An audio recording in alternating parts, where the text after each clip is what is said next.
estávamos a salvar partes de esqueletos e de objetos arqueológicos associados aos esqueletos que estavam à vista, que tinham ficado à vista por causa da chuva, porque normalmente havia aqui bastante, quando chovia, tudo escorria naquela direção. Porque a igreja tinha, nessa altura, praticamente o triplo do espaço coberto que tem hoje. A igreja era um enorme igrejão que foi praticamente demolido para deixar estas paredes supostamente as originais. São originais em grande parte dos casos, mas haveria certamente outras paredes originais que foram abaixo e desapareceram nos anos 40 no restauro. Aliás, dá para ver nas fotografias antigas dos originais que muita coisa foi abaixo sem sentido. E houve intromissões, houve coisas que foram introduzidas que não estavam cá também.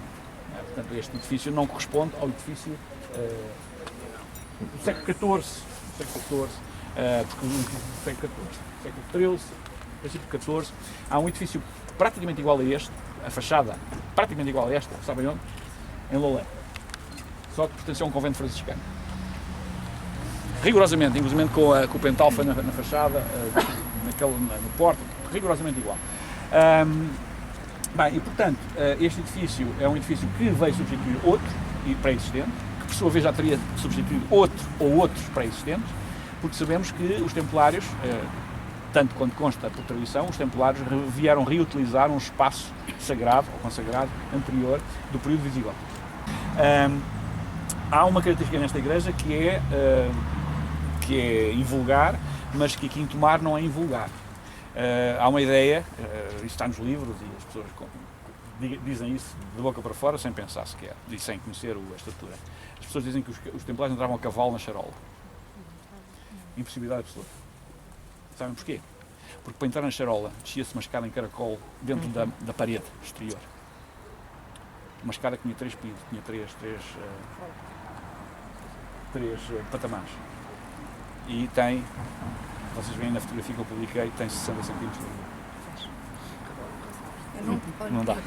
Não dá. Portanto, e reparem agora, mas há outro aspecto interessante. Esta dos cavalos, esqueçam, mas há outro aspecto interessante. Para entrar na charola é preciso descer. Para entrar em Santa Maria do Olival é preciso descer. Não é? Supostamente uma igreja aproxima-nos do céu, aproxima-nos de Deus. As igrejas templárias, e neste caso estas duas igrejas na mesma cidade, levam-nos para baixo. A não ser que, e agora é a questão que eu coloco a seguir, não é? A não ser que este conduzir para baixo seja uma forma de depois permitir a subida. Não é? Lembrem-se, há um salmo no Antigo Testamento que começa de profundis até domine, clamam da profundidade das profundezas a ti, Senhor, chamam. Estão a ver? E portanto este salmo pode muito bem, e quanto a mim foi isto que esteve na origem desta opção, a entrada para a charola fazia-se pelo topo da charola, aquela parte onde desapareceu o corchel, o raio que caiu em cima no século XVI, não há da nossa história certamente, e entrava-se então na escadaria, que existe ainda hoje, parcialmente, porque a escadaria foi alterada por razões várias, mas existe uma parte dessa escadaria ainda, e acede-se, pode-se aceder ainda, embora dando uma volta noutro sítio, desde o topo, portanto desde a cobertura até ao piso térreo por essa escada. Ela existe muito gasta, aliás vocês vejam na fotografia que eu publico, está imensamente gasta, os degraus estão muito gastos, portanto por ali passaram muitos milhares de pés, e alguns deles certamente armados com materiais corrosivos, não é? Que gastaram a escada, evidentemente. Portanto, isso denota que há muitas histórias que se contam e que às vezes até dão jeito, não é? Mas que não têm qualquer verosimilhança. Como dizia o Fernando Pessoa, às vezes há mitos que, não sendo verdadeiros, são verdade. Não é? Portanto, Fátima, nós não sabemos se aconteceu, mas o que é facto é que hoje ninguém discute. Não é? E a mesma coisa se passa com outras circunstâncias. E, portanto, há mitos que, não sendo, ou podendo não ser verdadeiros, são verdade, tornam-se verdade.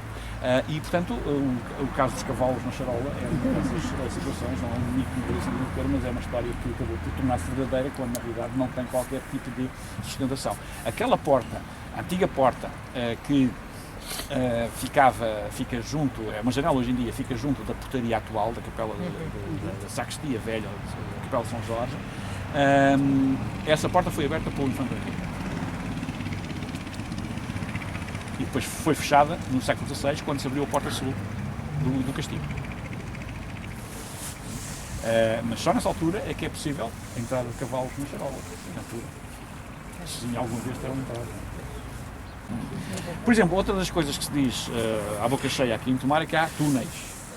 Túneis para aqui, túneis para ali, túneis para acolá. Bem, outra das minhas associações a este espaço tem a ver com aquele poço ali. Vocês veem aquele poço ali. Bem, aquele poço ali é tudo lá dentro. Tirámos 3 toneladas de lixo. Aqui uma das histórias que se conta, ou que se contava, é de que aquele poço era uma espécie de saída do túnel. Eu, francamente, depois de ter observado o que acontecia na Alcáçova, comecei a chamar-lhe respirador, não saída do túnel, porque na Alcáçova também existe um poço, que é um respirador para uma cisterna, que ao mesmo tempo está fechado nas extremidades com tijolo e cimento moderno. Um corredor que tem para aí 14 metros, 15 metros de extensão, fechado nas duas extremidades. E o poço tem um muro a separar, portanto a água não invadir o passadiço, o túnel, um muro para aí com 1,20 m de altura, e depois um muro em pedra, reparem a diferença, não em tijolo, nem em cimento, não em pedra, e depois tem portanto, funciona como respirador e simultaneamente como cisterna. Aqui, neste caso, nós atingimos à volta dos 15 metros de profundidade e a partir daí foi impossível continuar. Porquê? Porque começou a aparecer água. Portanto, estamos ao nível do rio. E, portanto, até lá, até aos 15 metros de profundidade, não havia qualquer respirador, qualquer porta, qualquer saída. Portanto, não se verifica ali, naquele caso.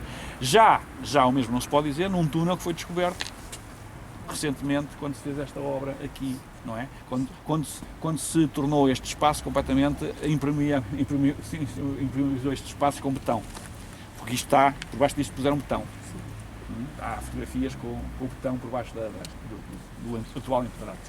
E naquela zona onde está aquela escadaria, mais ou menos, naquela zona, diante da porta norte da igreja, foi encontrado um túnel que evidentemente as autoridades imediatamente desvalorizaram, dizendo que era uma forma de escoar a água para o ribeiro. Há um ribeiro ali que passa ali atrás, agora também já não passa, já foi encanado. Mas para escoar a água para o ribeiro. Ora, o túnel tem todas as características de um túnel. Para escoar a água não se constrói um túnel, constrói-se um caneiro. Não é? E aquele túnel anda-se lá em pé. Andava-se lá em pé, aliás, ele está lá, por baixo. Há uma zona ali, se um dia se escavar, consegue-se entrar no túnel outra vez. Construído por pedras de grande dimensão, na vertical, depois uma cobertura também lajeada. Portanto, uma coisa. Mesmo uma passagem. É um túnel a sério, não é provavelmente um buraquinho, não é? E, portanto, o que se passa é que, como não foi explorado, porque entretanto havia uma zona que estava tombada, tudo leva a crer que o túnel descesse, porque a abóbada também desce, e, portanto, mas toda essa zona está entulhada, e, portanto, não foi explorada, portanto, não há como saber o que é que se passou ou o que é que se passa relativamente a esse espaço. O que sabemos por várias fontes é que não há dúvida que existem túneis lá em cima no castelo. E a cripta da Charola foi explorada na década de 30 por germanófilos locais, com o Amorim Rosa, o Lacerda Machado e o Garcês Teixeira, 3 estudiosos daqui de Tomar e tomarenses também, de certa maneira. O Amorim Rosa era daqui, o Lacerda Machado não sei, não tenho certeza, o Garcês Teixeira não era, mas gente que criou um laço, um vínculo muito forte com Tomar e que depois acabou por promover certo tipo de pesquisa mais ou menos ao lado, porque isto evidentemente funcionou tudo muito clandestinamente.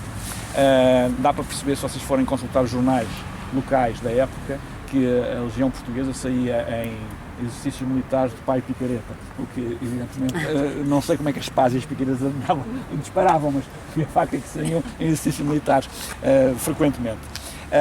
E portanto a Legião funcionou porque o Garcês Teixeira, o Lacerda Machado e o Amorim Rosa foram comandantes da Legião aqui na cidade e, portanto, os legionários andavam mais ou menos a par do que se passava. Toda esta gente andou liderada por um alemão que trabalhava na fábrica de papel. Esse homem desapareceu, tal como apareceu, desapareceu. No entanto, há confirmação disso, inclusive porque eu já contatei com o filho dele, que sabia que o pai tinha estado em Portugal, não sabia fazer o quê.